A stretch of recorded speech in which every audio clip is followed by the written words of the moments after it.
Hello বন্ধুরা, সবাই কেমন আছো? আশা করছি সবাই খুব ভালো আছো। তো আজকে তোমাদের জন্য রেসিপি নিয়ে এসেছি পমফ্রেট মাছের ঝাল।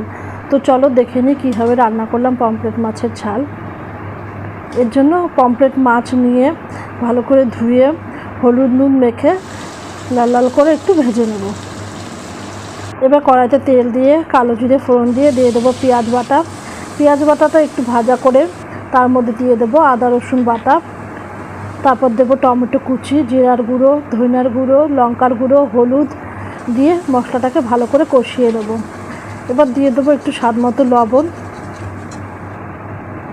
আর অল্প করে জল দিয়ে মশলাটাকে আবারও ভালো করে কষিয়ে নেব। এবার দিয়ে দেবো পরিমাণ মতো জল। এবার ঝোল ফুটে উঠলে ভেজে রাখা মাছগুলো দিয়ে দেবো। দিয়ে কিছুক্ষণ 5 মিনিট মতো ফুটিয়ে নামিয়ে নিলেই তৈরি হয়ে গেল আমার টেস্টি পমফ্রেট মাছের ঝাল।